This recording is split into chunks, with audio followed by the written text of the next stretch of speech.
What time's the 7 o'clock meeting start? 7 o'clock. So thank you, Sean. Thank you. Welcome to New Freedom. Welcome to Position of Neutrality. We open every meeting of Position of Neutrality with a prayer, and Chaplain Lee is in the house. Come on and stand to your feet all over the room.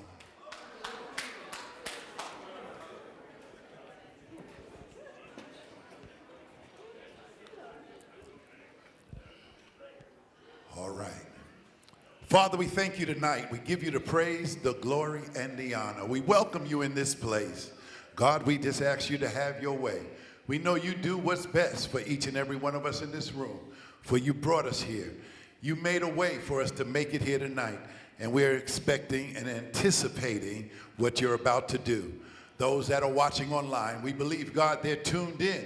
And tonight, as my brother Joe brings forth the word for tonight, to the lives to be transformed, to be strengthened, to be empowered, to be reminding of who they are and whose they are. We give you all the praise, glory, and honor, and we thank you for just having your way. Let your spirit be made known in this place and your power released. In the mighty name of Jesus, we thank you and praise you. Amen. Amen. Amen. Thank you, Chaplain Lee. Appreciate that. Anybody in here for the first time tonight? A bunch of good. All right. So first of all, welcome, and second, let us warn you in advance, you're liable to experience us just a little different than other meetings of other fellowships that you may have attended, and the primary reason that's liable to happen is we intend for you to have a different experience here. What we do here, we've been doing for lots of years now, we take a look at the suggested instruction for a step or so a week directly out of this book, and we use this book in 12-step recovery. Why? The process described by the authors of this book has been proven to work for addicts of the hopeless variety, addicts to alcohol and other substances, yeah? So what we try and do here is show you how to find your experience in the book, and I do that by showing you how I find mine and encouraging you to have yours. And speaking of that, some of you know I've had some health challenges lately, and our friends in Edmonton, Alberta heard our broadcast, and they reached out and said, we just wanted to make sure if you're not feeling well, you're still going to be here in September. So to show others group in Edmonton, Alberta,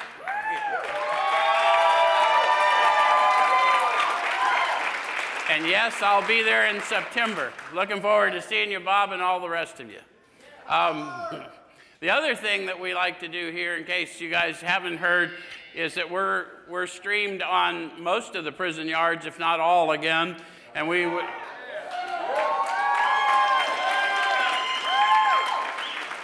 And those people need to know that you are preparing a place for them here.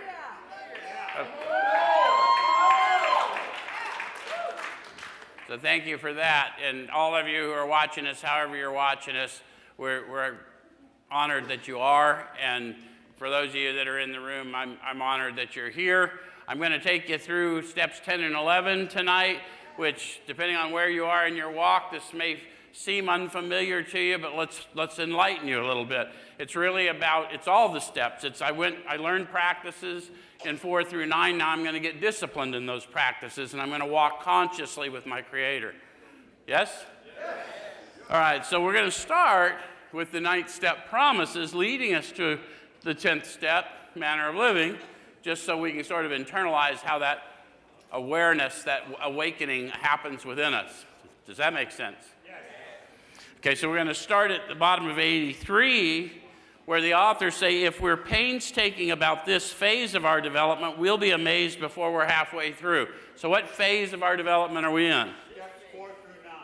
Yeah, we've done an inventory, we've shared it with another, we've asked for prayer for power to go out and make right wrongs, that type of thing, and now I'm endeavoring to go out and make right wrongs. Does it make sense? That somewhere in that walk.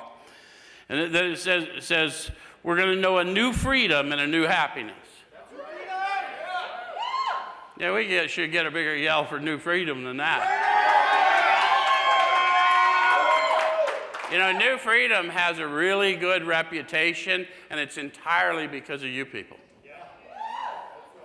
And you hear things about us from people who would be naysayers, but the thing you hear most is we're hard to kill.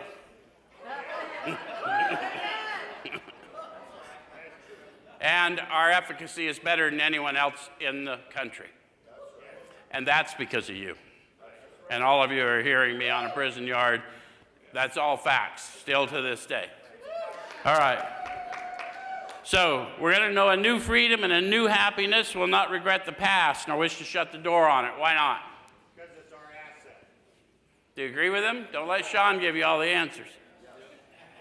How many of you have started going out and trying to help others and realized that some of those scrapes in the past have empowered you to be empathetic to people in similar situations, and you've been able to empower them as they walk through them? Yes. Okay? So it says, we will comprehend the word serenity and we will know peace. Look at the words they use, and I know people think I'm getting crazy, but they're very intentional about the words. They're talking about sensory experiences. So they're talking to me about, I'll comprehend serenity, which is all of a sudden it'll be arranged in my mind in a way that makes sense that only an experience could provide. And I'll know peace, which means within me, I'll be at peace in spite of the battles raging around me. The battles will not be inside me. How many of you have found that there is a place of peace within the storm or within the battle? Why would we not want to improve consciousness of that? So that's what we're walking toward. All right, so then it says, no matter how far down the scale we've gone, we'll see how our experience can benefit others.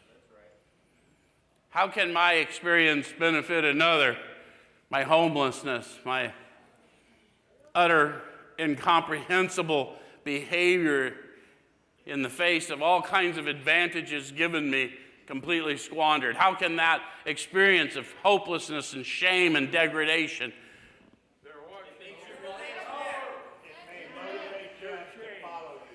because any of you that have ever experienced that and then see me standing here before you know what a miracle we know it is. Yep, and we get to tell people the one who does that sent me to you. Who felt that? Some of you are feeling that. We call to your attention, when I'm feeling you feel, we're sharing that oneness, right? We share our experience. That's that power we call what around here? When we say God, you say what? There you go. So that feeling of uselessness and self-pity will disappear. How many of you have been plagued by a sense of uselessness and self-pity, even in recovery? We can. That's why it's a manner of living, yes? So what do I need to do if I'm experiencing those things? Keep moving. Yep. Feed my sheep. You love me, feed my sheep. All right, so we will lose interest in selfish things and gain interest in our fellows. Self-seeking will slip away. Did you notice how it says I didn't banish it?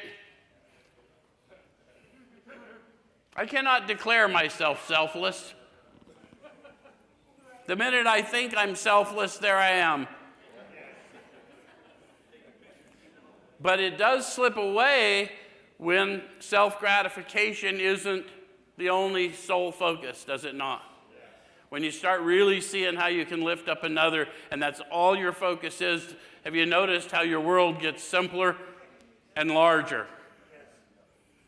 All right, so our whole attitude and outlook upon life will change. Fear of people and of economic insecurity will leave us. How many of you have discovered that that happens as a result of us facing that fear? How many of you have experienced real economic insecurity?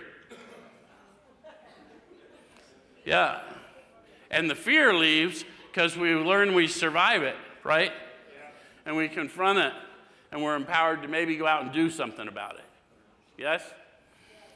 So we'll intuitively know how to handle situations which used to baffle us. How many of you have discovered that?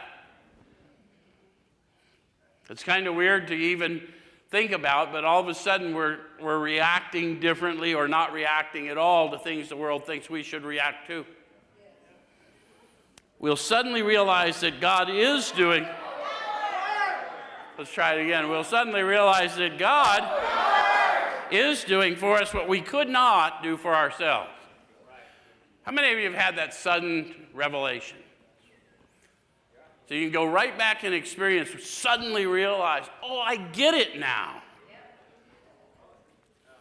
So then they ask us a question to each and every one of you personally. Are these extravagant promises? They really are kind of extravagant, aren't they? And coming from some of us that might have spun stuff up a bit, you know, to any of you try and sell something a little extra hard? So we're writing a book to people like us. So what they're really saying to you is, are these extravagant promises? Look, man, I get it. You don't believe me, but it happened to a guy like me. That's right. Some of you are feeling that too. Okay. So we think not. They're being fulfilled among us, sometimes quickly, sometimes slowly. They will always materialize if we work for them. Promise and condition. What did they tell us? All those promises we just laid out will always materialize if. And what's the work? Serve others. Serve others. Okay. So then it says, this thought brings us to step 10. So what thought? Those promises that they just laid out will always materialize if we work for them. So now we see why this is considered a textbook. If I'm not experiencing that, then where did I stop my work? Who am I thinking of instead of who I might be thinking of? I used to hear in the fellowships, go to a meeting and tell them your problem. No! Go to a meeting and find someone who thinks they have a problem and be their solution. And watch how your problems drift away. Don't stay in the problem. The main problem center is in the mind. The solution's found inside. So neither the problem or the solution for me are found outside of me. But when I pour into you, all of a sudden I get a bigger perspective and those things fall away, yes? Okay, so this thought brings us to step 10, which suggests we continue to take personal inventory and continue to set right any new mistakes as we go along. So if I'm going to continue, when did I start? Step 4. They showed me how to do a personal inventory in step 4. So they're going to continue to do that when? Continuously as we go along. So we like to tell people you're going to do it, you know, at night and in the morning. No, that's nonsense. That's baby stuff. That's pablum. Up your game. Eat meat all day as I go along. Take captive every thought. Submit it to the power within. Does that make sense? Okay. And then it says set right any new mistakes as we go along. They gave us a promise there too. What was it? I'm going to make mistakes. Oh, you're going to make mistakes. It's kind of a given. How many of you really don't like the whole mistake thing? Like we're never going to be effective ministers of this power until we can acknowledge our own frailties. Does that make sense? All right, so we vigorously commenced this way of living as we cleaned up the past. So they talked to us about a manner of living before, now they're showing it to us bite by bite. Does it make sense? Yep. We have entered the world of the Spirit. That's a declarative statement, isn't it? Yep. Half of these people were atheists or agnostics in the beginning. But to a person, at this stage of their development, we have entered the world of the Spirit. What's it like to have entered the world of the Spirit? Living in the now. Being present? Are you experiencing these promises? They're not something written on a wall. You understand these promises are happening in your being. So it's not a matter of declaring, I don't regret the past when maybe I still think I am my past. I really don't even have any thoughts of my past until it's time to employ it to lift somebody else. It's been repurposed in me. Does it make sense? All right, so our next function is to grow in understanding and effectiveness. So understanding of what? Effectiveness at what? There's no wrong answer here. How many of you have started trying your disciplines and you're just now internalizing, oh, I'm supposed to be doing this every day, not just when I wake up and when I go to bed. Don't hide your boots under the bed and say a prayer. I mean, it's not a bad idea, but I'm going to get attacked all day. I'm going to misperceive all day. I'm going to think the reason you acted that way is because some way you think about me, and I don't even know. The reality is you don't think about me at all. In fact, you were thinking about you. And if I don't take captive that thought, I'm gonna act badly. All right, so how many of you have grown in understanding of some of those things? How many of you have grown in understanding of disease in the way of addictive disorder? That it really is a sickness. I don't care what the medical community says. I was a very different person on drugs and alcohol. Yes? Possessed. Okay. How many of you have learned a little bit about human nature when someone helped you with absolutely no expectation? Listen to what you thought were the worst things about you and helped lift you up out of it. So we're starting to grow an understanding of all that. How many of you, when you started calling to your attention the experience of power within you, started to understand a little more about what those religious people were talking about in their books? Because now I understand how a power can transform when it literally rearranges my mind. Does that make sense? All right, so, and then effectiveness we'll talk about next week. But we're just going to get better at when and how to give. I'll give you a spoiler, and then I'll show you that in the 12th step. Until you're out serving, you won't understand it fully, but you will when we get there. Okay, so then they tell us it's not an overnight matter. Why do they tell us that? We like instant gratification. We do, and I don't think any human hears all this at the same time. Like, I'm telling you, I can stand here year after year after year, and I do, week after week after week, and people will finally hear maybe 3 years in because they finally got to that stage in their life experience. And so it's not for me I'm just telling you it can be better. If it's not better, we got more. Do more, get better. Okay, so it should continue for our lifetime. Continue to watch for selfishness, dishonesty, resentment, and fear. If I'm going to continue, when did I start? Back when I took inventory. Sean always likes the step 4 foundation, and I think that's a good idea. I want to call your attention to the time before you'd ever heard of recovery. At least in my case, I was really good at spotting selfishness, dishonesty, resentment, and fear in you.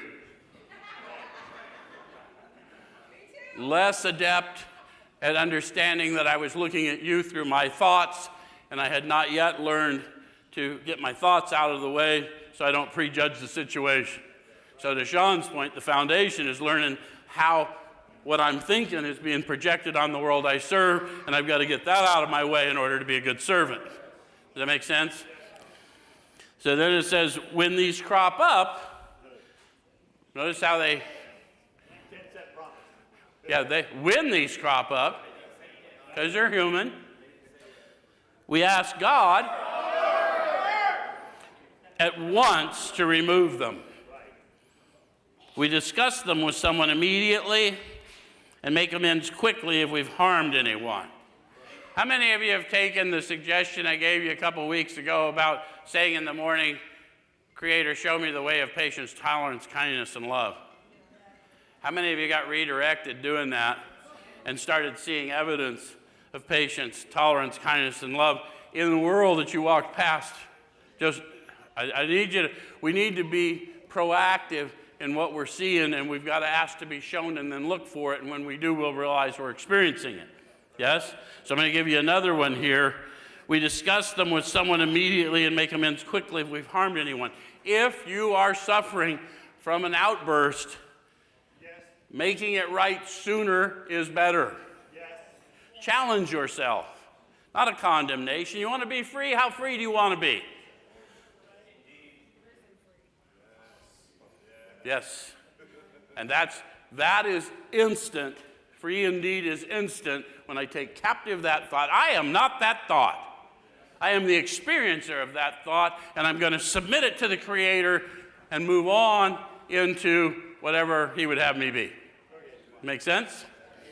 Okay. So then it says, make amends quickly. If we've harmed anyone, then we resolutely turn our thoughts to someone we can help. I'm going to need help letting go of the thought or I'll stay in the loop. So I've got to immediately focus on somebody else. And if I don't do that, I'm probably going to stay in the loop. And that's okay. If you stay in the loop, at least you'll learn that about yourself. But if you're tired of being in the loop, find a list of people to reach out to that are having a tough time. They ain't hard to find. Okay. And then it says, love and tolerance of others is our code. They just told you the principles we're going to practice in all our affairs. Did you catch it? I know people have a long list that Bill wrote down in a book he wrote 15 years later because he was running out of money. And I ain't mad at Bill for having a new hustle when he thought his old one was going away. But let's not kid ourselves. It was just a new hustle. The principles were in here because this book was written 15 years before. And it was agreed to by everybody in the fellowship at that time, the first 100. He said we're going to watch, ask, discuss, and turn. That's the principles. We're going to watch for selfishness, dishonesty, resentment, and fear. When these crop up, I'm going to ask at once that they be removed from me. I'm going to turn my thoughts to another, discuss them with another, and then turn my thoughts, yes?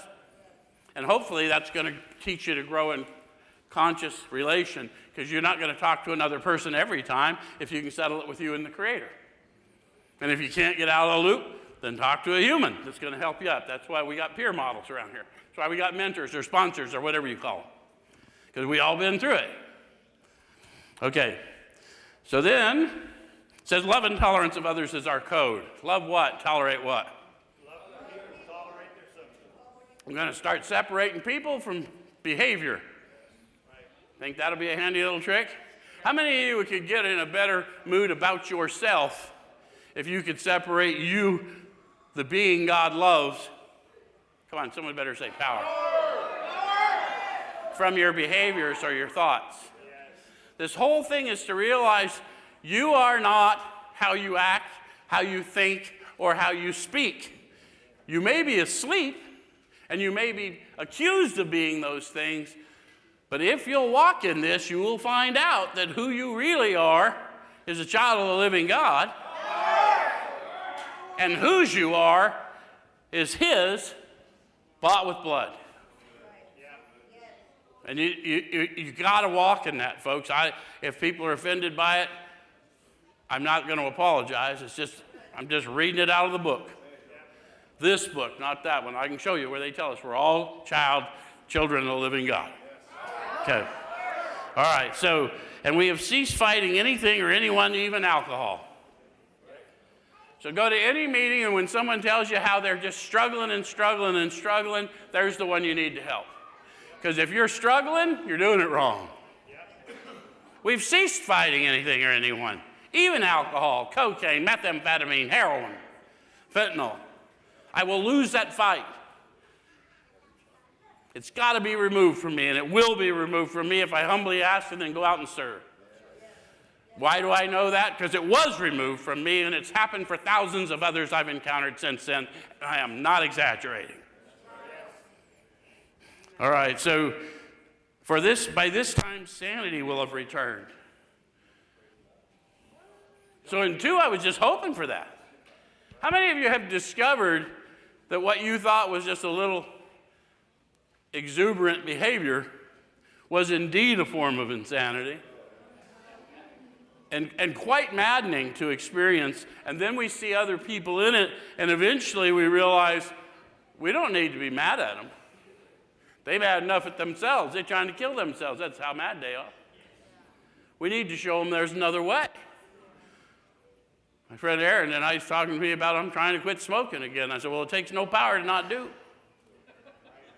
So quit asking for power to not do. Ask him to send you people to help. See, you'll be so damn busy you can't smoke. Then he said, you know, I have been getting a lot of phone calls lately. I said, yeah, no shit. You said a prayer, they coming.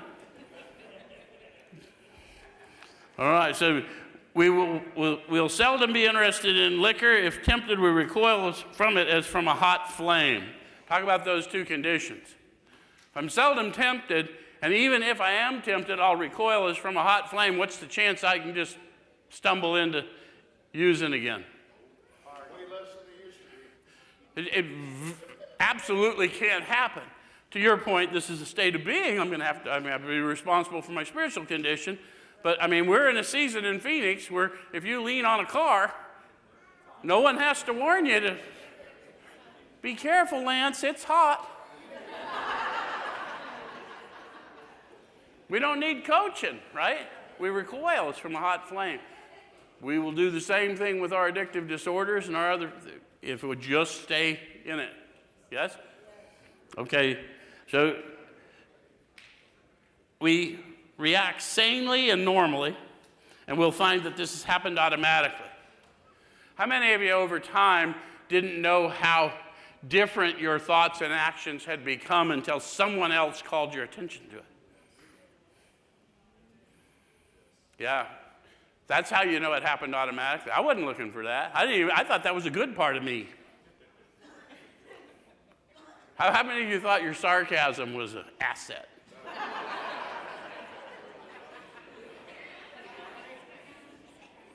We do that, right? We're just full of wit, aren't we? But it's got a bite to it, doesn't it? And there's a more loving way to convey a thought, and there's other ways to be humorous and light-spirited.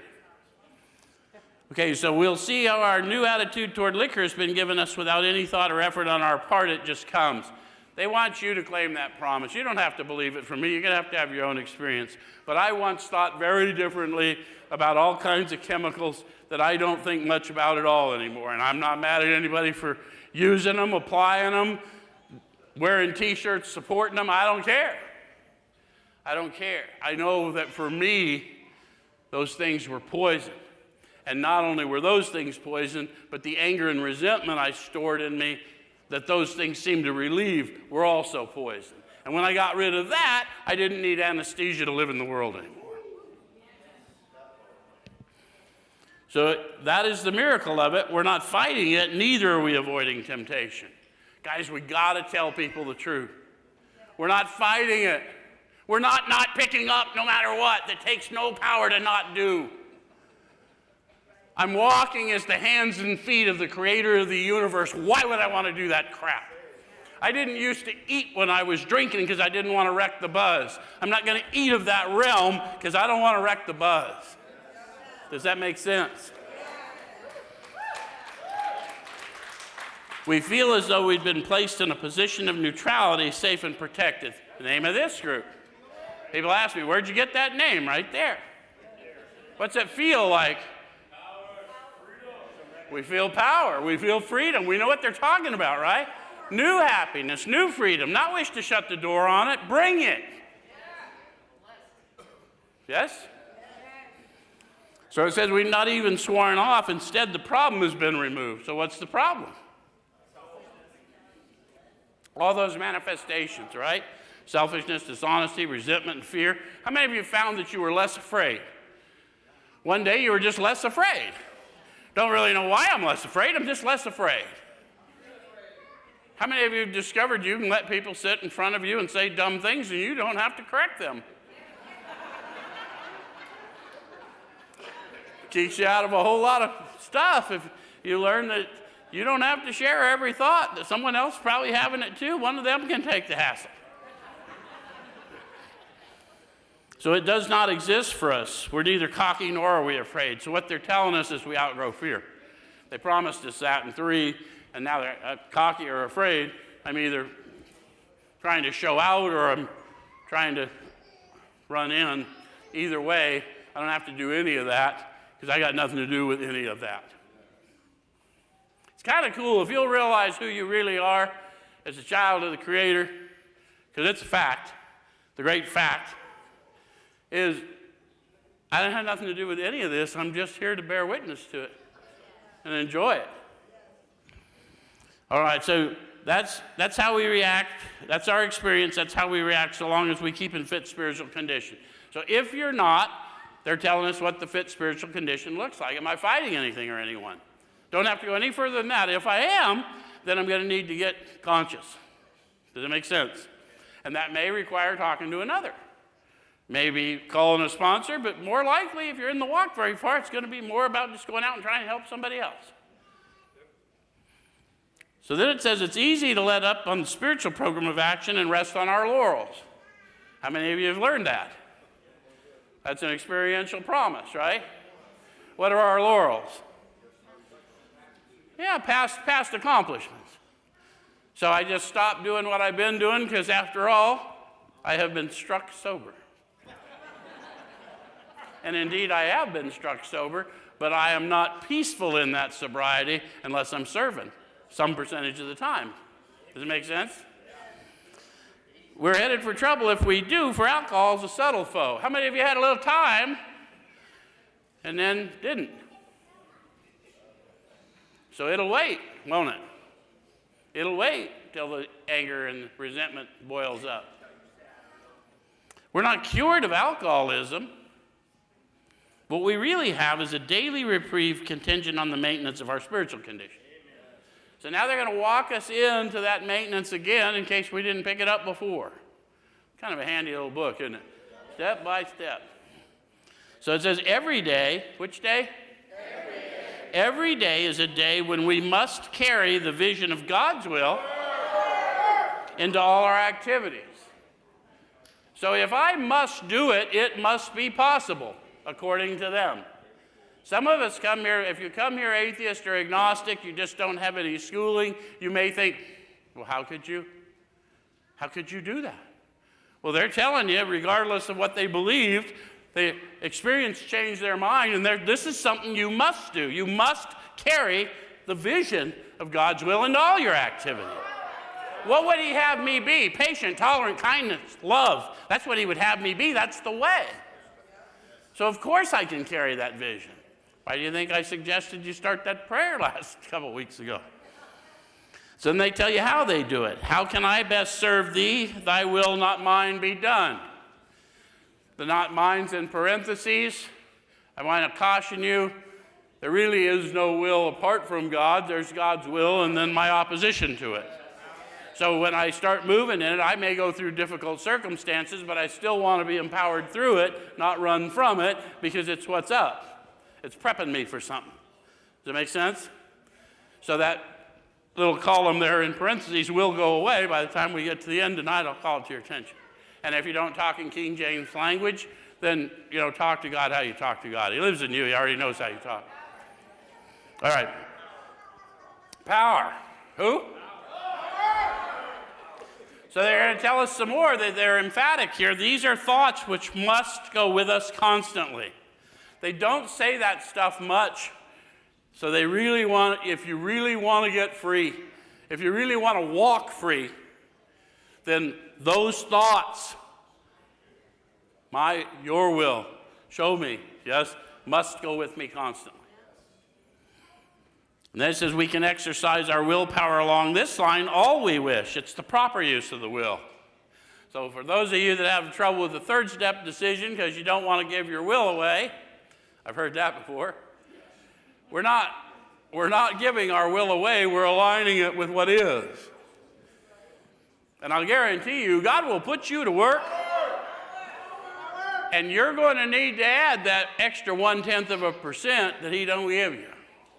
So you're going to need that will because you're going to be asked to do things like start a reentry center in the middle of a pandemic. What could go wrong? What could possibly go wrong? What could go right? We're 3.5 years going in almost to our 4th year. We've had allegations of fraud, and our people keep coming home. And they walk in our lobby, and we say, welcome home. And we mean it. And some of them don't get it the first time. They come back a time or two. But we mean it every time. Much has already been said about receiving strength, inspiration, and direction from him who has all knowledge and power. So they've said much has been said. What have they said?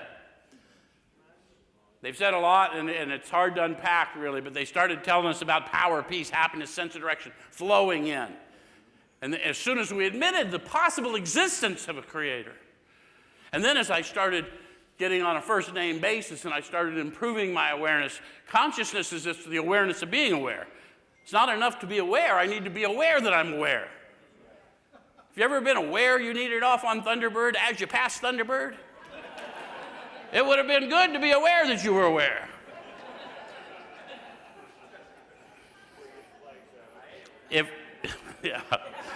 If we have carefully followed directions, we've begun to sense the flow of His Spirit into us. Now they really are laying on us heavily the sensory nature. Do not buy into the nonsense about things external, because you will not get the benefit that's promised to you. If you've carefully followed directions, you begin to sense the flow of His Spirit into you. And when we're talking, I'm going, who's feeling it? And you're going, that's happening in you. So apparently you've carefully followed directions. That's why you can't lie to me without my permission. Because it comes with the signature of the Spirit. And if you don't know, I'll know you don't know. And there ain't nothing wrong with not knowing. Just tell me you don't know and we'll wake you up. Does it make sense? All right, so what do I do now? Oh. Okay, to some extent we become God conscious. So we become power conscious. I know you'll hear people all the time. Our friend Justin always says, oh, I feel that all over my body. Because he's starting to understand who he's meeting up with. Right? Because we're all one in that spirit. We've begun to develop this vital sixth sense. What's the vital sixth sense? God consciousness. Power consciousness is vital. That's life. Does it make sense? But we must go further, and that means more action. So there's always more. Step 11 suggests prayer and meditation. How many of you have heard all kinds of opinions about meditation and what that means, and gone to all kinds of meditation meetings, and there's nothing wrong with going to whatever, but this AA meditation, do that in addition to whatever else you do. Because this is not that. This is not sitting in a room banging a gong. This is none of that. This is as I go along. They've already told me that. And your life will change drastically if you'll implement this. So we shouldn't be shy on this matter of prayer. Better men than we are using it constantly. So we're back to constantly. This isn't situational. It's all day. The first awakened thought I have, check in, stay checked in.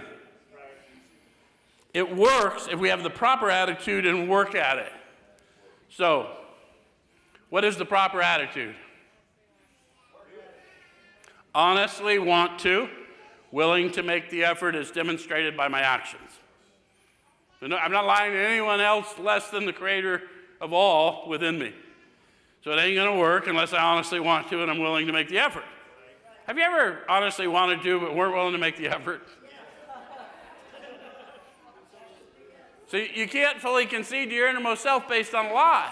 You're either ready or you're not. So don't blame anyone else if you're not receiving the promises. One of those two conditions isn't met. Don't give your power away to somebody else. Either I honestly don't want to or I'm not willing to make the effort. And I can live with that. I've been not willing to make any effort some days lately. For a long time. That's why I got this shape, but you didn't have to point that out. All right, so yeah, we believe we can make some definite and valuable suggestions. When we retire at night, we constructively review our day. So maybe the very first change in the way you think and act will be a constructive review instead of a destructive review. Yep. How many of you didn't even know that you were destructively reviewing your day when you laid there growling at everybody or yourself and couldn't sleep? Were we resentful, selfish, dishonest, or afraid?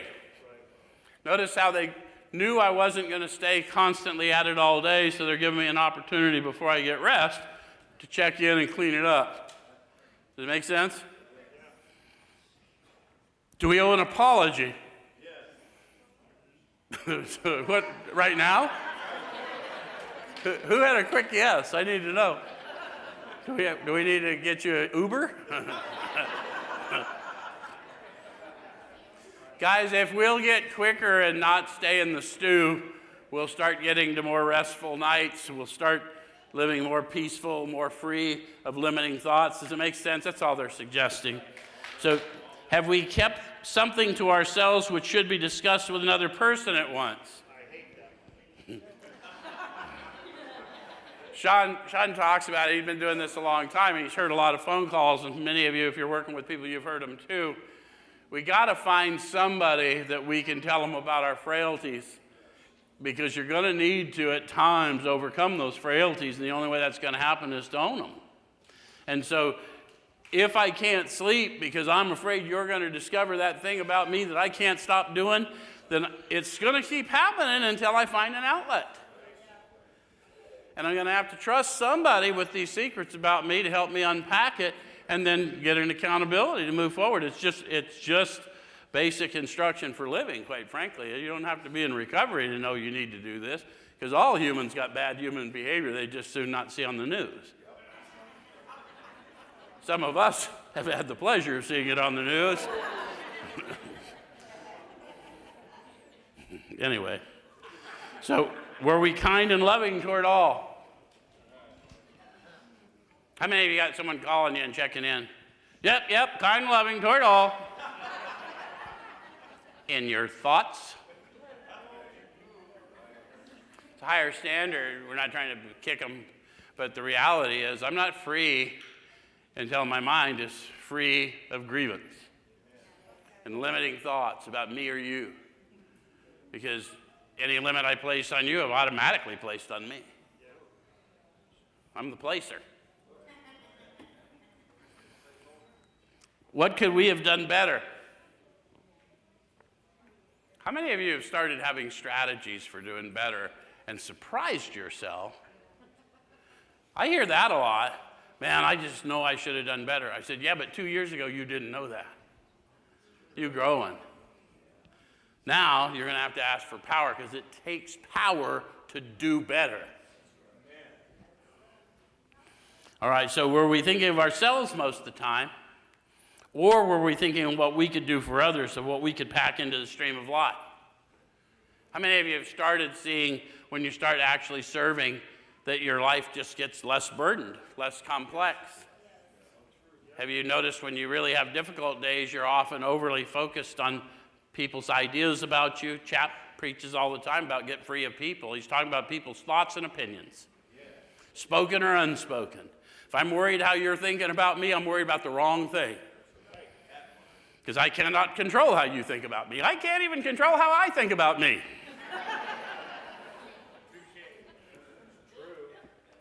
But we must be careful not to drift into worry, remorse, or morbid reflection, for that would diminish our usefulness to others. So if I drift into worry, remorse, or morbid reflection, I'm less likely to reach out to you and humble myself by asking you for help. And then I'm pretending I'm somehow superior to this manner of living, which makes me ineffective. Does that make sense? After making our review, we ask God's forgiveness and inquire what corrective measures should be taken. Hear a lot of people saying, why would I ask for forgiveness from this power I don't believe in? Well, first of all, you're coming to believe. And second, you're going to learn that forgiveness is a divine act, so it's going to have to come from the divinity within me. Because the flesh says, I forgive, but I don't forget, which means I didn't forgive shit. I'm just waiting for timing. But forgiveness from the divine means it's been completely removed, or it's been completely repurposed for me. Does that make sense? So I'm going to ask for that divine forgiveness, knowing that I'm not asking something out there that I don't know, but something in here that I do know. And I desperately want to know better. Yes? Okay.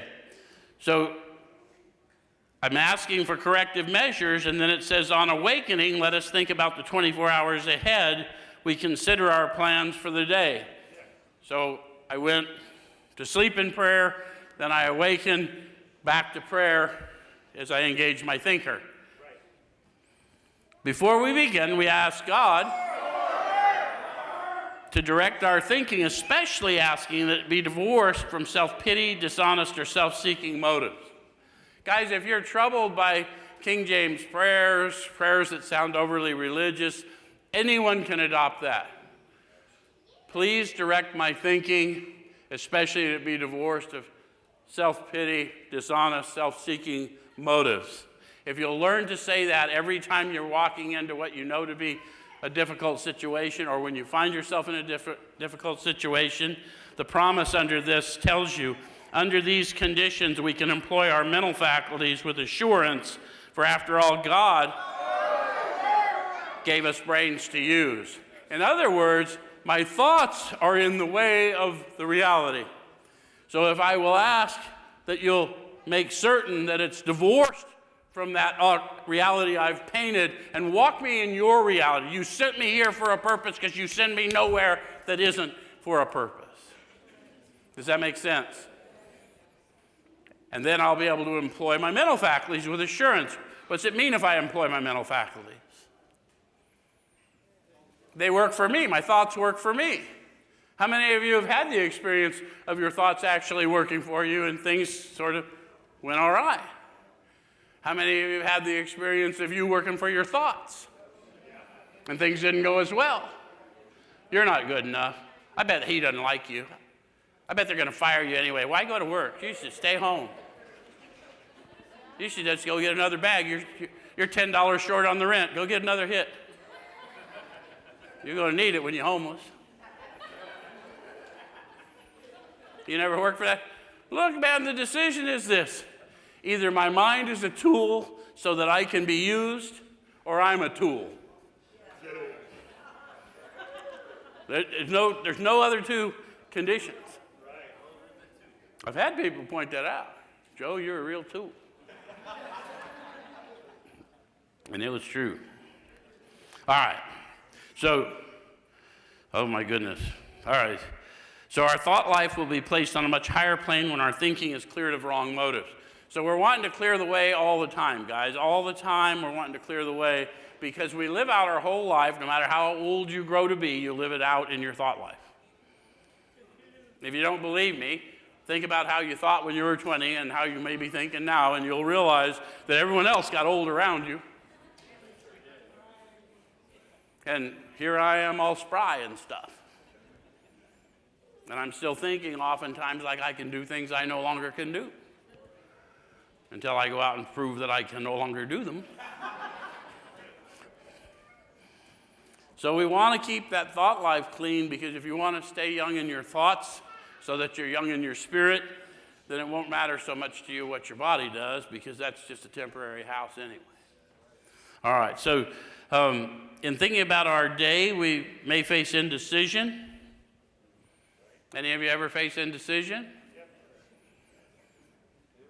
It says we may not be able to determine which course to take. Have you ever had more than one option and found it overwhelming?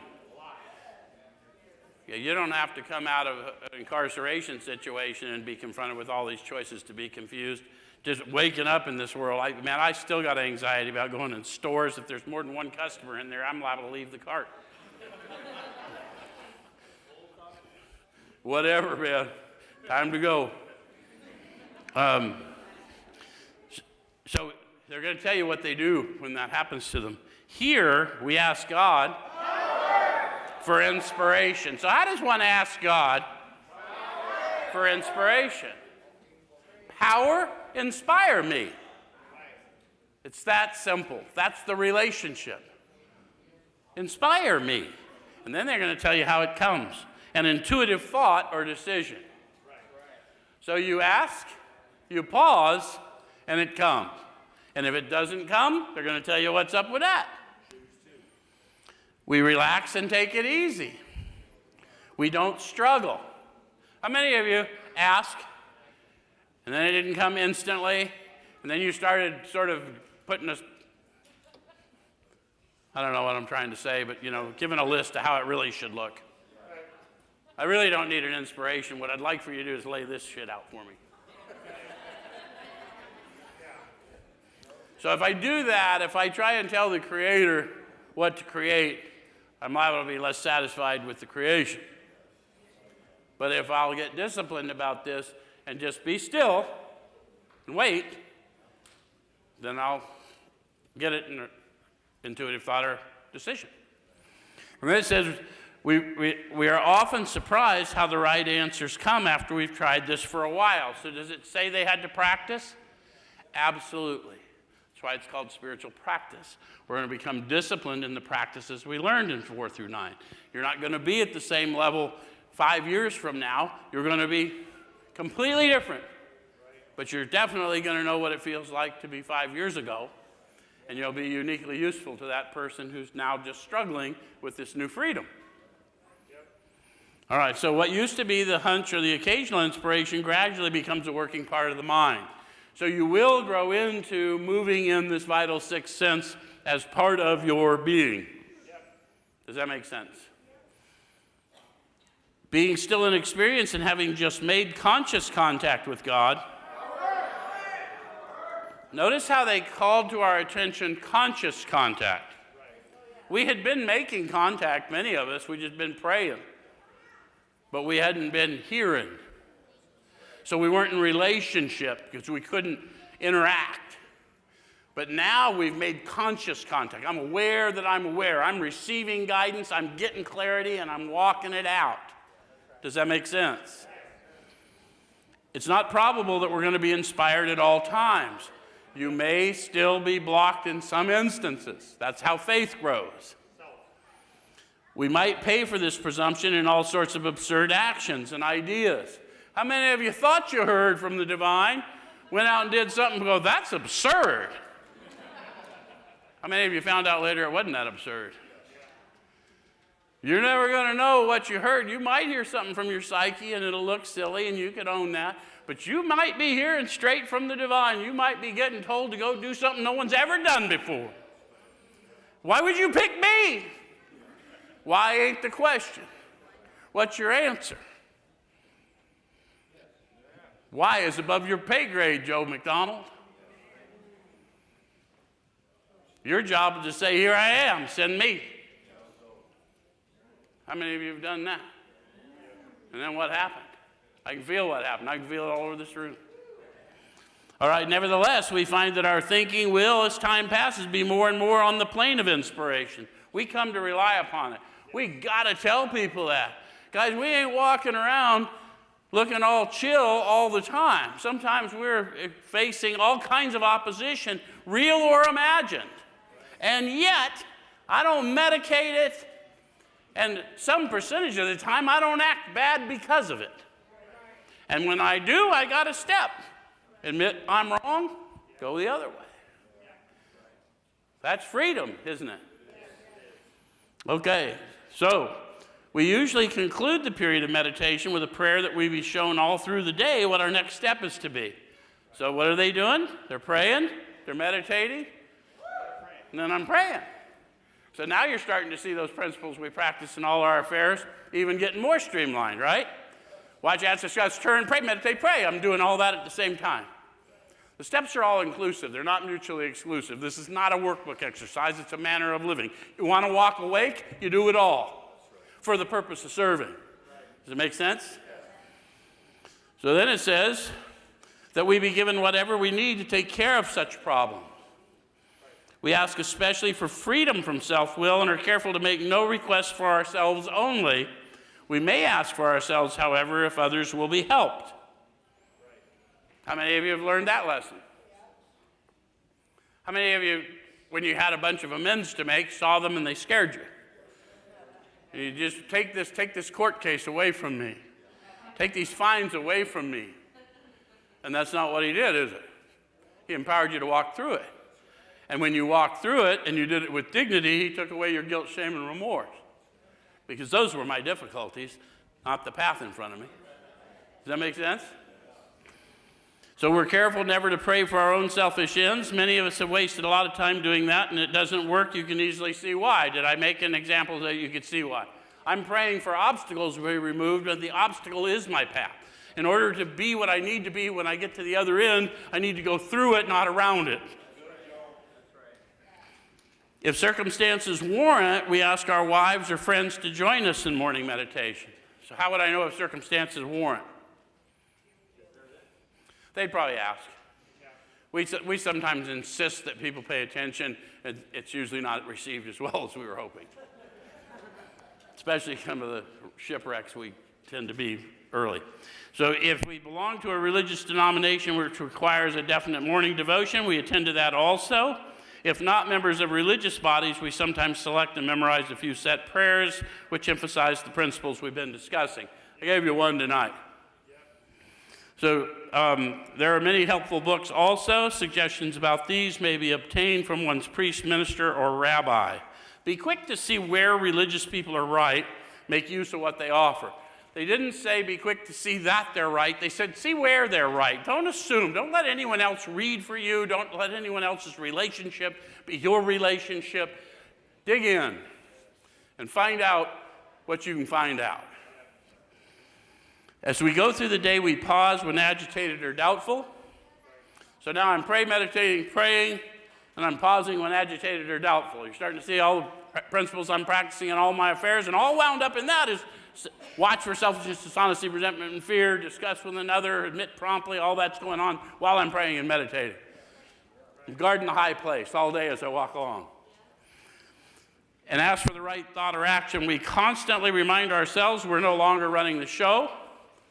Humbly saying to ourselves many times each day, thy will be done. Notice how the not mine's no longer there. There's no longer a delusion. All I'm asking for is power to carry on. Power to carry on. Thy will be done. And then they tell you this. We're then in much less danger of excitement, fear, anger, worry, self-pity, or foolish decisions. Exactly. We become much more efficient.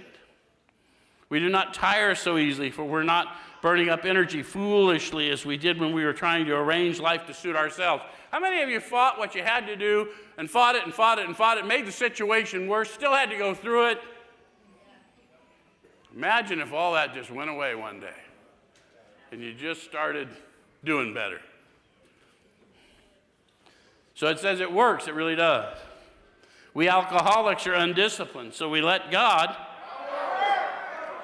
discipline us in the simple way we've just outlined. If I'll seek him, he'll discipline me.